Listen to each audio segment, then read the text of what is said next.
Welcome back, everyone, to Sip and Talk. Glad you could join us. Hey there. Good to be back. Today, we're wading into some really big topics. Think global trade tensions, White House actions, the intricate politics over in Taiwan. And some key history lessons, too. Basically, we want to help you cut through the noise, understand what's really happening. Exactly. Connect the dots, make it clear, and maybe even a little bit fun. We're going to unpack some really interesting stuff together. Let's do it. Okay, let's start with tariffs. President Trump's current tariff situation. What's the basic picture right now? Well, despite some recent court rulings trying to limit presidential power, those tariffs that are already in place, they're mostly sticking around. Okay. And honestly, trade talks, they're moving incredibly slowly. So that threat of new tariffs, it just kind of hangs there. So it's a constant tension. Yeah, it's less about a stable policy and more like, the threat itself is almost as big a deal as the actual tariffs. Creates jitters. Right, the uncertainty. And he's been pretty specific about threatening certain sectors, hasn't he? Which ones are feeling the heat the most? Oh, yeah. He's explicitly talked about setting unilateral tariff rates, targeting key areas like chips and pharmaceuticals. That's got markets nervous. I bet. And there's real pressure on the EU and Japan. Talks are dragging, and he's even mentioned a potential 50% tariff by July 9th if things don't move faster. 50%? Wow. Yeah. And remember, steel and aluminum tariffs, they've already doubled.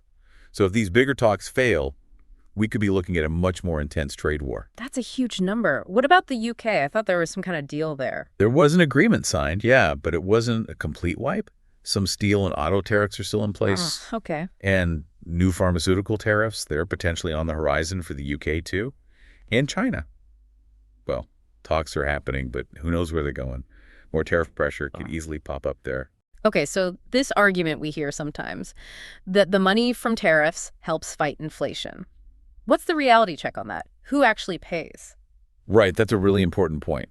While the claim is that the revenue offsets inflation, most analyses, like from the Tax Foundation, for example, suggest it works more like a tax hike. On who? On households, on businesses.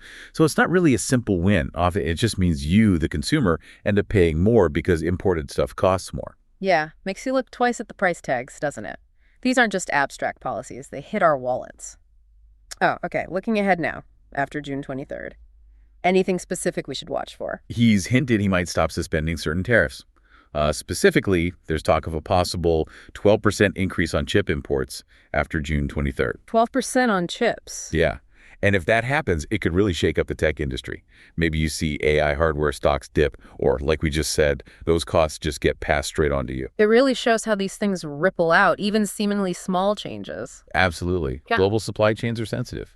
Okay, shifting gears quite a bit now. Let's talk about that U.S. military action against Iran, Operation Midnight Hammer.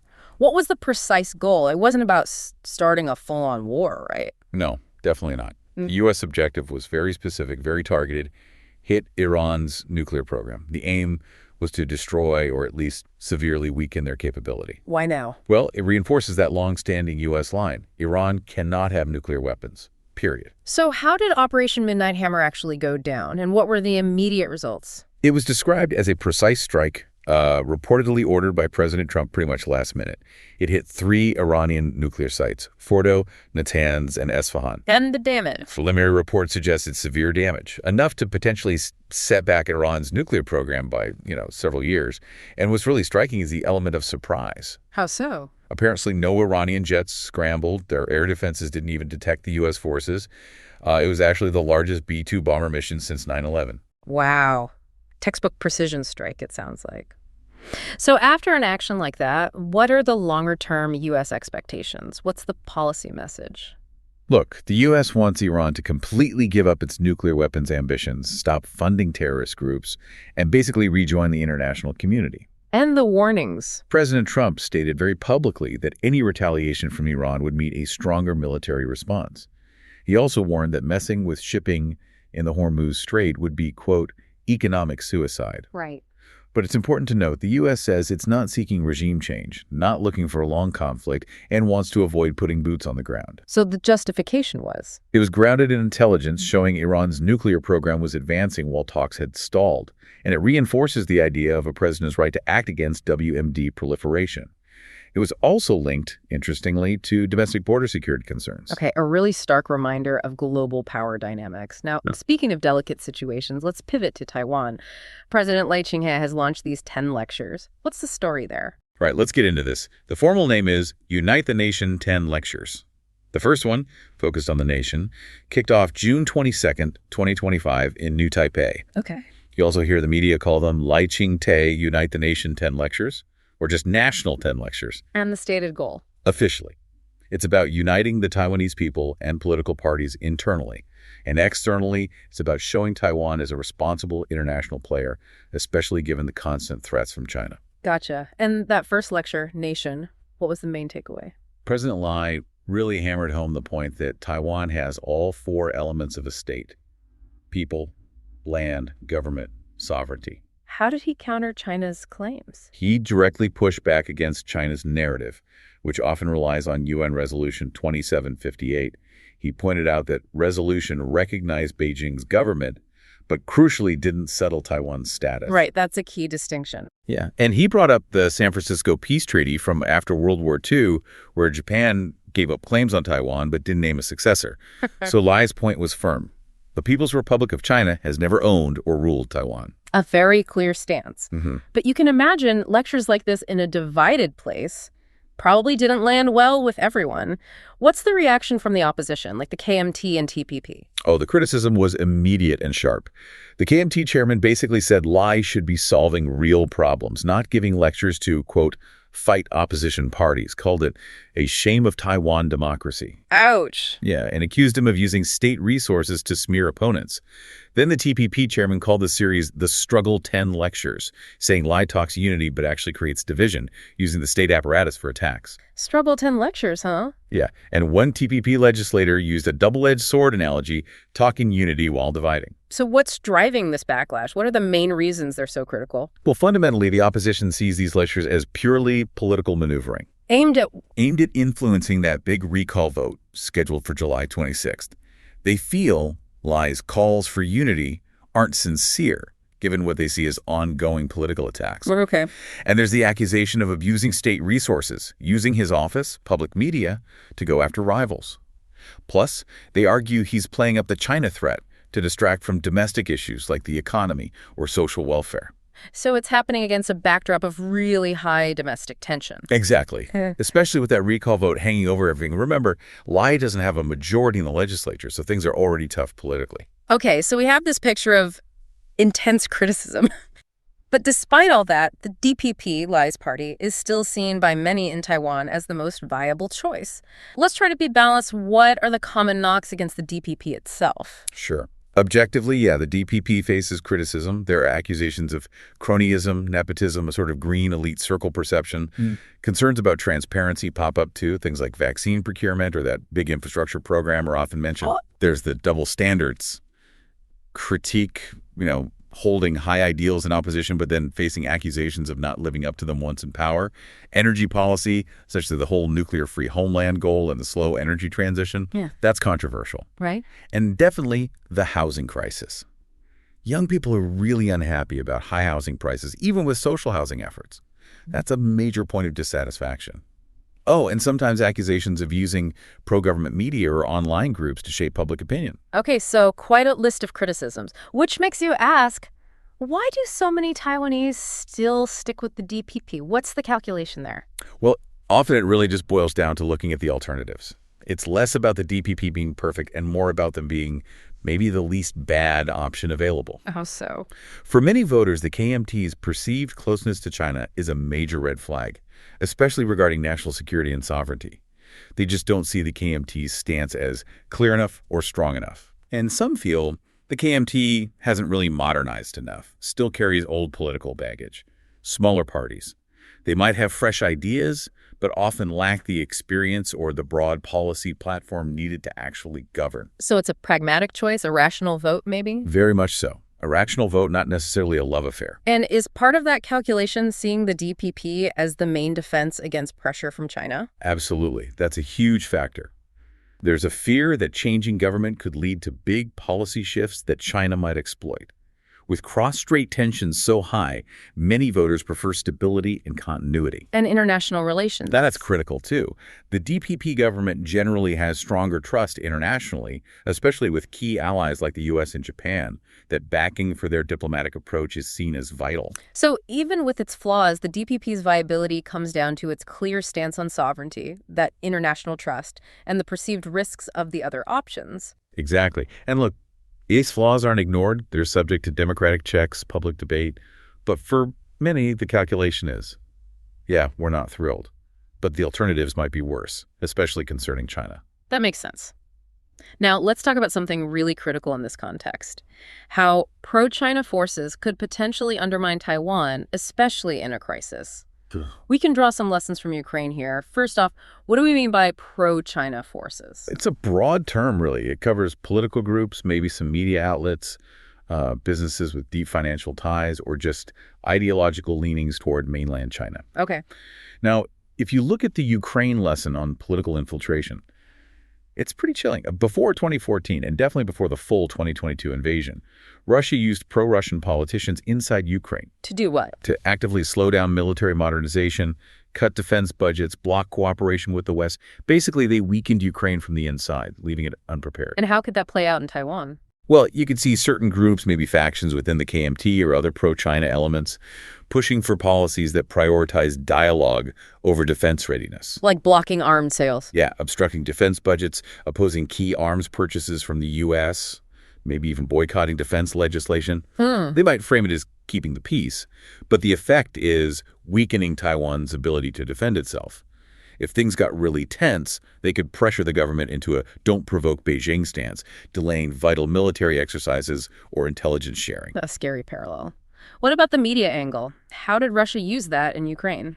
Russia was very effective with pro-Russian media. They spread disinformation, cast doubt on Western allies, pushed the idea that cooperating with Russia was safer. It eroded trust, created divisions. And in Taiwan? Pro-China media there could amplify similar narratives. War is futile, surrender is inevitable, Taiwan can't win, the U.S. won't really help. That kind of stuff can seriously damage public morale and unity. In a crisis, these outlets could sync up with Beijing's cognitive warfare spreading panic. Maybe fake news like the U.S. is pulling out to disrupt the government's response. Then there's the money aspect, red capital. How did economics play a role in Ukraine? You had pro-Russian oligarchs controlling key industries like energy. Russia used its control over natural gas to keep Ukraine economically dependent and constrained. And the Taiwan equivalent? Businesses in Taiwan with strong mainland ties, red capital, could, in a crisis, pull investments, stop investing, or pressure the government economically. Maybe they refuse to cooperate with emergency resource requests or publicly oppose defense spending because it hurts their bottom line. Forcing a tough choice. Exactly. A choice between national security and economic stability. And the last piece, intelligence leaks, internal sabotage. What's the Ukraine lesson there? Russia penetrated Ukrainian intelligence, got detailed military plans, and used spies inside Ukraine to sabotage defenses. That helped with the rapid takeover of Crimea, for example. And the risk for Taiwan? Pro-China elements, intentionally or not, could leak sensitive infotroop movements, emergency plans, giving China a huge advantage. This could involve anyone from retired military officers to politicians to compromised officials. They could become a kind of fifth column in a crisis, undermining Taiwan from within. Okay, this is serious stuff. But realistically, can these forces actually paralyze Taiwan's decision-making? It's complicated. Look, the KMT is the main opposition. They have clout, and historically they've pushed for dialogue based on the 1992 consensus. So yes, they could potentially delay things, but the KMT isn't monolithic. It has different factions, and not all are uniformly pro-China. Public pressure could also force their hand on defense issues. What about the media and money? Pro-China media exists and has influence in some circles, but Taiwan's media overall is pretty diverse, which limits their total impact. And red capital. Yes, they might try lobbying or divestment, but Taiwan's economy is also heavily tied to the U.S., Japan, and other international markets, which provides a counterbalance. So the bottom line? While these pro-China forces definitely have the potential to interfere, to delay things, maybe cause short-term disruption, achieving complete paralysis of the government. That would be very difficult. Taiwan's democratic checks and balances, its diverse media, its strong international ties, these are significant buffers. But vigilance is key. Absolutely. Especially if these internal forces coordinate with Beijing's external pressure and, cognitive warfare or spying, that combination is the real danger. Okay, that context is crucial. Let's connect this to history now. How did the Chinese Communist Party actually defeat the KMT back in the 1940s, leading to their retreat to Taiwan? What's the big picture? Right. The CCP's victory wasn't just about battles won. It was a really complex mix of the KMT's own weaknesses, shrewd CCP strategy, and external factors, especially Soviet help. Let's break that down. KMT weaknesses, what were the biggest ones? I assume corruption, like you mentioned earlier. Oh, absolutely central. In the 1940s, the KMT government was riddled with corruption. Military discipline was poor. The economy was collapsing under hyperinflation. All this led to a massive loss of public trust. Who lost faith? Lots of people. Intellectuals, farmers. Many started looking to the CCP as an alternative. Plus, the KMT was torn apart by internal factions fighting each other, which made coordinated action almost impossible. And the CCP took advantage. Masterfully. They used infiltration, propaganda, everything to exploit those divisions. They even persuaded key KMT military figures to defect, like Fu Zuoyi in Beiping, which was a huge blow. Okay, then there's that strategy during World War II. You fight Japan, I fight you. Explain that. So during the war against Japan, the KMT forces did most of the heavy lifting, the big frontal battles. The CCP, meanwhile, focused on guerrilla tactics, building up their strength in base areas behind enemy lines. They played the long game. Conserving strength. Exactly. So after Japan surrendered, the KMT army was exhausted, drained financially.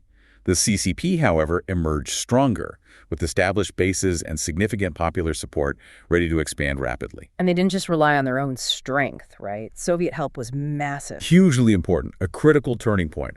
After WWII, the Soviets handed over enormous amounts of captured Japanese military equipment in Manchuria directly to the CCP. We're talking artillery, tanks. Wow. This gave the CCP a massive military boost right at the start of the Civil War. They used that advantage, plus smart strategy in the Northeast, to defeat some of the KMT's best troops between 45 and 48. That really broke the KMTs back in North China. And it wasn't just weapons. No, the Soviets provided intelligence support too, and diplomatic backing, like in the UN. It further isolated the KMT internationally. So, military edge, Soviet help. What about the Civil War itself? Strategy and propaganda. The CCP used their rural encirclement of cities strategy really effectively. Guerrilla tactics, mobile warfare, wearing down the KMT.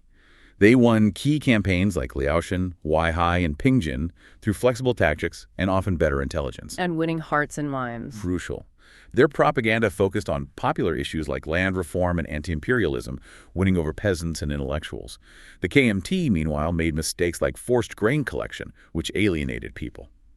The CCP was also great at psychological warfare, incorporating surrendered KMT soldiers, getting high-ranking generals to defect. That snowballed quickly. So by 1949, it was basically game over for the KMT on the mainland. Pretty much. Continuous defeats forced the retreat to Taiwan.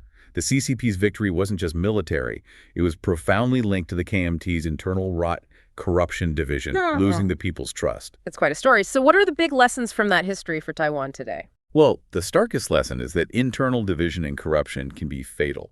That's probably the biggest vulnerability. Taiwan needs to be constantly vigilant against any forces trying to exploit internal divisions. Unity is key. And external support. Absolutely critical. The KMT lost international backing, which hurt them badly. Taiwan today relies heavily on allies like the US and Japan.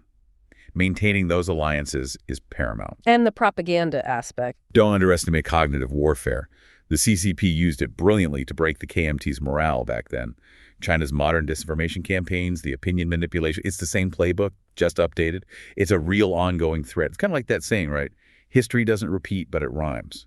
The parallels are hard to ignore. Definitely. So pulling all this together, the current situation, the history, the Ukraine example, what are the potential risks for Taiwan going forward? Short term, long term? Short term, you could see pro-China forces trying to slow down national security decisions using politics, elections, legislative blocs, swaying public opinion.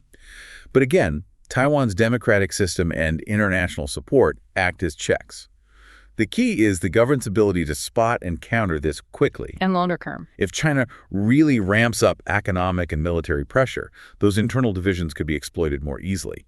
Pro-China forces might try to amplify economic fears or social discontent to push defeatist narratives, surrenderism. So what's needed? Strengthening national defense awareness across society, boosting economic resilience, and definitely learning from Ukraine. That means tight intelligence security, continuous military modernization, and actively fostering social unity to resist any internal disruption attempts, especially during a crisis. When you look at everything we've discussed, what's the one thing that really stands out to you? For me, it really underscores how interconnected everything is. Internal unity, defense preparedness, strong international friendships. They aren't separate things. They all reinforce each other. Taiwan's ability to keep those pillars strong is essential for navigating the pressure. Yeah, it really comes down to resilience, doesn't it? While those pro-China forces, the political groups, media, capital, they can definitely try to interfere or delay things. Right. Actually, paralyzing the whole system seems tough, given the democratic checks and international support. But the need for vigilance, for internal cohesion, that seems like the clearest takeaway. I think that's exactly right. Learning from history, learning from others like Ukraine, and staying united internally. Yeah. That's the core challenge and the greatest strength. Wow. Okay, that was quite the tour. From tariffs and drone strikes, not drone strikes, B-2 strikes. Precision strikes. Precision strikes, right. To Taiwan's lectures, party politics, and deep dives into history. It's a lot to think about. Hopefully you listening feel a bit more plugged into these complex global dynamics now. Yeah. Hopefully it helps make sense of the headlines.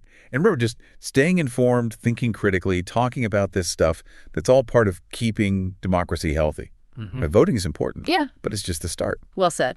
And hey, if you found this conversation useful, make sure you subscribe to Sip&Talk wherever you get your podcasts. We'd love to have you back for the next one. Definitely. And hey, one last thing. Don't forget our old friend Mickey.